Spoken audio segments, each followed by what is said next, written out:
जय श्री राम। शंखनाद में आपका स्वागत है। पश्चिम बंगाल में जमकर मतदान जारी है और 3 बजे तक 78% यानी कि लगभग 80% का मतदान हो चुका है और लोग अब भी बढ़ चढ़कर घरों से निकल रहे हैं। लेकिन इस मतदान के साथ ही ममता बनर्जी की सीट पर संकट मंडराना भी शुरू हो चुका है। जिस तरह पूरा दिन बीता, जिस तरह ममता बनर्जी परेशान नजर आई, टीएमसी वाले बौखलाए नजर आए, शुवेंदु अधिकारी पर हमला करने की कोशिश की और पूरा जो हाव भाव रहा उससे ममता बनर्जी के हाथ से ये सीट निकलती हुई दिख रही है। भवानीपुर सीट जहां से ममता बनर्जी इस बार उम्मीदवार है, उनका सामना शुवेंदु अधिकारी से है। बहुत कुछ हुआ है भवानीपुर में। कुछ घंटों के अंदर ही टीएमसी के खिलाफ माहौल दिखने लगा और ममता बनर्जी की परेशानी बढ़ने लगी। कैसे शुवेंदु अधिकारी पर हमला हुआ, क्या फैक्टर्स है जो ममता के खिलाफ जाते हुए दिख रहे हैं, इस सब पर बात करेंगे कि भवानीपुर की स्थिति क्या रही है।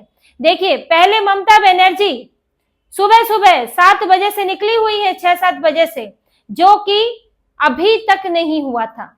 ये ममता बनर्जी के पिछले कुछ चुनाव में ये ममता बनर्जी पहली बार सुबह सुबह निकली है और द्वार द्वार जा रही है लोगों के पास, जबकि वो दोपहर में मीडिया को बयान देने आया करती थी। बहुत रिलैक्स रहा करती थी क्योंकि था कि भाई जीत जाएंगे, अपना डर है, फर्जी वोट है, बहुत कुछ है, क्या जरूरत है बूथ दर बूथ जाने की।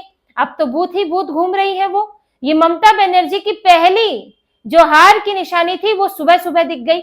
उसके बाद ममता बनर्जी ने पहले अपना वोट डालते ही सुरक्षा बलों को आतंकी बना दिया, पुलिस वालों को आक्रामक हमला करने वाला बना दिया और पूरी तरह से चुनाव आयोग पर बरस पड़ी कि शुवेंदु अधिकारी का तो कुछ नहीं कर सकती है, तो चुनाव आयोग को ही निशाने पर ले लो। हताशा निराशा साफ दिख रही थी और इसकी अंतिम स्थिति तब हो गई जब ममता बनर्जी और शुवेंदु अधिकारी एक साथ एक बूथ नंबर 53 पर पहुंचे तो शुवेंदु अधिकारी ने देखा कि ममता बनर्जी 60-70 लोगों का लाभ लश्कर लेकर चल रही है और बूथ पर घूम रही है। उन्होंने इस पर आपत्ति जताई कि आप एक प्रत्याशी है तो आप अपने साथ भाई सुरक्षा कर्मी ला सकती है, उससे ज्यादा आपको क्या जरूरत है। उन्होंने खुद भी कहा, शुवेंदु अधिकारी, वो बल्कि ममता बनर्जी से ज्यादा रिलैक्स दिख रहे थे। ना कोई आलतू फालतू बयानबाजी, ना कोई इस तरह का प्रचार। उन्होंने अपनी पूजा अर्चना सुबह की और उसके बाद मीडिया से बात करके वो निकल गए, अपना वोट दिया और फिर अलग अलग बूथों पर जाने लगे। अब ये दोनों जब एक बूथ पर पहुंचे तो उन्होंने इसी पर आपत्ति जताई कि ये तो भाई या तो फर्जी वोटिंग कराने के लिए आप ला रहे हो या लोगों को डराने के लिए ला रहे हो कि लोगों की इतनी भीड़ रहे, तमाशा हंगामा रहे, तो वहां लोगों की बजाय उनकी जगह कोई और वोट डाल दे। कुछ तो आप गड़बड़ी या फिर दबदबा दिखाना चाहते हो कि 60-70 लोग लाए हो। अब उन्होंने आपत्ति की तो इसके बाद ऐसा हंगामा हुआ कि वहां पर टीएमसी वालों ने शुवेंदु अधिकारी को घेर लिया। ममता बनर्जी निकल गई, फिर टीएमसी वाले पहुंच गए और शुवेंदु अधिकारी को घेर लिया इन्होंने। उन्हें भागना पड़ा। उन्होंने तत्काल फोन किया और पुलिस की मदद मांगी, सीआरपीएफ वाले और बुलाए, जो वहां पे सुरक्षा बल है उनको बुलाया। आप ये वीडियो में भी ये दिख रहा है कि यहाँ पर भीड़ इकट्ठा थी। फिर वहां पर पहुंचे हैं जब अधिकारी, सुरक्षा बल पहुंचे हैं तो उन्होंने इन्हें डंडों से पीट पीट कर भगाया है और फिर टीएमसी वाले वहां से भागे हैं। इन्होंने शुवेंदु अधिकारी को घेर लिया था, बस चलता तो उनको वहां पर पिटाई भी कर देते, घायल कर देते उनको। इनको तकलीफ हो गई कि शुवेंदु अधिकारी ने ममता बनर्जी को सवाल कैसे कर दिया कि वो यहाँ पर इतना लाभ लश्कर लेकर आई क्यों है। ममता बनर्जी बूथ पर ही कुर्सी लगाकर एक बूथ पर बैठ गई, धरने पर बैठ गई। लेकिन जब ये सब कुछ काम नहीं आया तो चुपचाप अपने पार्टी दफ्तर में चली गई। लेकिन देखिए, ममता बनर्जी इस सब के बाद भवानीपुर से निकल नहीं पाई है, भवानीपुर में जमी हुई है क्योंकि डर ये है कि यहाँ से सीट जा सकती है। और जब शुवेंदु अधिकारी पर हमला हुआ उसके बाद से भवानीपुर में सुरक्षा व्यवस्था और बढ़ा दी है। गश्त कर रहे हैं सुरक्षा बल, पुलिस भी मुस्तैद कर दी गई है और बूथों पर भी सुरक्षा बढ़ा दी गई है कि दोबारा इस तरह की घटना ना हो और वहां पर चप्पे चप्पे पर सुरक्षा बल मौजूद रहे। तो ये इन्होंने जो हंगामा किया वो उल्टा इनके ऊपर भारी पड़ गया कि अब ममता बनर्जी और टीएमसी कुछ कर भी सकते थे तो वो भी नहीं कर पाएंगे। इसने पूरा इनकी हार की कहानी लिख दी। शुवेंदु अधिकारी ने तो साफ तौर पर कहा कि कई बूथ है जहां सीधे सीधे ममता बीजेपी को वोट पड़ा है, बीजेपी यहाँ पर जीत रही है। उनसे मार्जिन की बात की तो उन्होंने कहा कि 6 बजे के बाद मैं मार्जिन बताऊंगा और मैं चुनाव मतदान वाले दिन अंतिम वोट तक की गिनती तक मैं रुकूंगा और हमें पता है कि यहाँ पर हमारे हैं और ममता बनर्जी हार रही है। अब ममता बनर्जी के देखिए क्या कारण है कि ममता बनर्जी परेशान है, क्यों उन्हें ये सीट जाती हुई दिख रही है। यहां पर देखिए, इस बार ममता बनर्जी पहले मुख्यमंत्री के तौर पर लड़ी थी। वो सीट थी जब ममता बनर्जी पहले तो हार गई नंदीग्राम में, फिर यहां वो लड़ी और उस वक्त तक वो जीत चुकी थी। तो लोगों को पता था वोट ना भी देंगे तो क्या फर्क पड़ेगा, उन्होंने जीतना तो यही, मुख्यमंत्री तो यही बनेंगे, तो इसलिए इनको वोट पड़ भी गया। दूसरे पक्ष वाले जो है वो निष्क्रिय रह गए, भाजपा ने भी ज्यादा कोशिश नहीं की। अब ममता बनर्जी एक उम्मीदवार की तरह घूम रही है और इस वक्त लोगों को पता है कि वो उनकी पार्टी की हालत भी अच्छी नहीं है। यहाँ पर बीजेपी एक ताकत के तौर पर उभर रही है, तो ममता बनर्जी की स्थिति यहाँ कमजोर हो जाती है।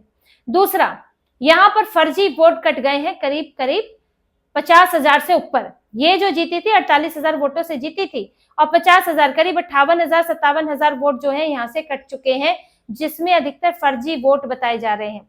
देखिए वो वोट अलग है जो मृतक है और जो इनसे पलायन कर चुके हैं, हालांकि उनकी जगह फर्जी वोट भी डलवाए जाते थे।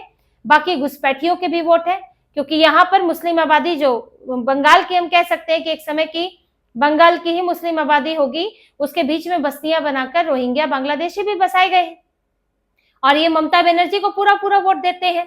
लॉजिकल डिस्क्रिपेंसीज में भी नाम कटे हैं और ये कहा जा रहा है कि लगभग इनका 50,000 वोट तो निकल चुका है, जिसमें फर्जी मतदान भी शामिल था। अब आप पिछली बार की स्थिति देखिए, प्रशांत किशोर भी यहाँ भवानीपुर से बन गए थे, ये यहाँ के वोटर बन गए थे। बाद में तो बिहार में जब चुनाव लड़ने लगे तो पता चला और एसआईआर हुई कि भाई ये तो इधर भी वोटर है, आप तो कभी तो यहाँ बंगाल में रहे नहीं, रहने वाले बिहार के, तो ये यहाँ कैसे वोटर बन गए। तो जब प्रशांत किशोर को वोटर बनाया गया तो जाने किस किस को वोटर बनाया गया होगा। तो अब एक वो पैतरा तो आपका निकल गया।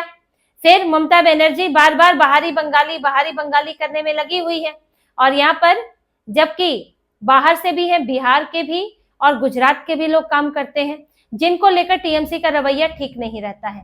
और इस चुनाव में भी ममता बनर्जी ने कहा, खासतौर से पीएम मोदी और अमित शाह को टारगेट करने के लिए गुजराती की बात इनकी पार्टी के लोग कहते रहे। तो जब आप इस तरह से अलग थलग कर देते हो तो फिर वहां के बिहारी गुजराती आपको वोट क्यों देंगे। इसके अलावा बंगाल में इस वक्त बदलाव की सुनामी दिख रही है। बदलाव की सुनामी जब आती है तो बड़े नेता सबसे पहले उखड़ते हैं, उनकी सीटें सबसे पहले जाती हैं।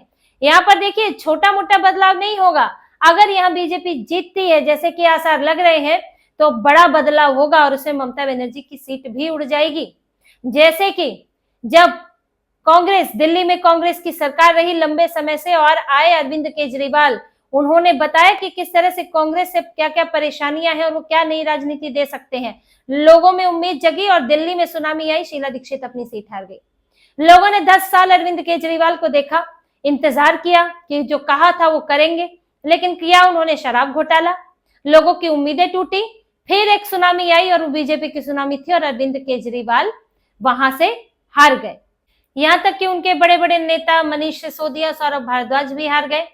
जब ममता बनर्जी बंगाल में आई तो बंगाल में जब कम्युनिस्ट पार्टी उखड़ी तो उनके भी बड़े नेता हारे।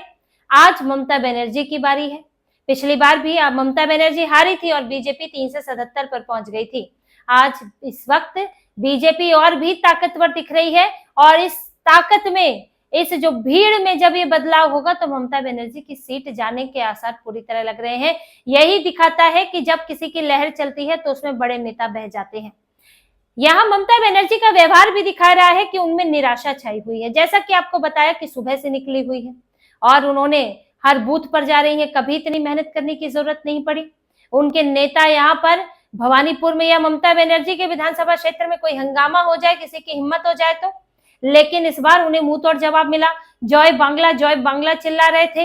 कुछ इनके साथ में तो टीएमसी में तो इनके नेता, मुस्लिम नेता ये सब वहां पर थे, तो वहां से जय श्री राम के नारे लगे। अब जय बांग्ला और जय श्री राम कोई ऐसी बात नहीं कि बीजेपी के लिए जय बांग्ला कोई समस्या है, लेकिन यहाँ ममता बनर्जी जय बांग्ला के नाम पर यहाँ लोगों को मूर्ख बनाना चाहती है। आप बंगाल की जय करेंगे क्या? कैसे जय करेंगे? बांग्लादेशियों को भरकर?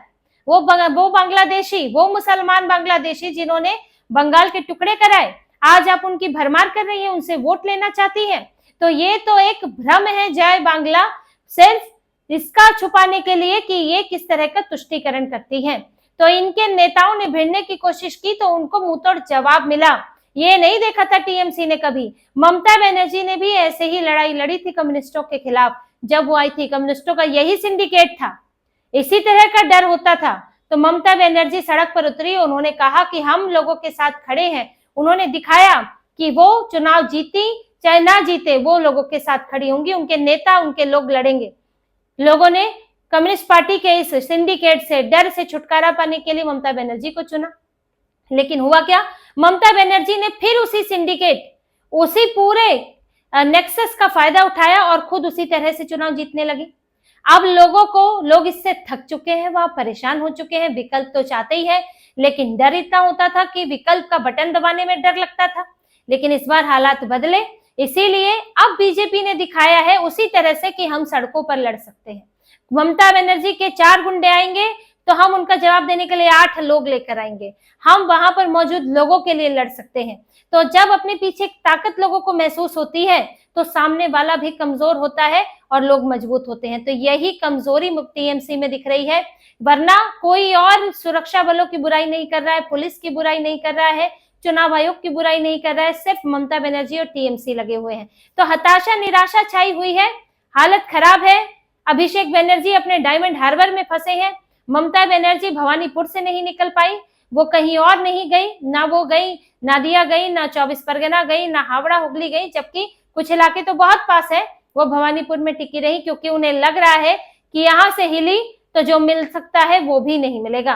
पर इसके बावजूद भी ममता बनर्जी की स्थिति यहाँ पर खराब है। शुभेंदु अधिकारी बड़े बड़े दावे कर रहे हैं और ममता बनर्जी के हाथ से ये सीट निकलती दिख रही है। तो इसी तरह की और खबरें और विश्लेषण आपके लिए लाते रहेंगे। हमसे जुड़े रहिए, सब्सक्राइब कीजिए, कमेंट कीजिए। बहुत बहुत धन्यवाद। जय श्री राम।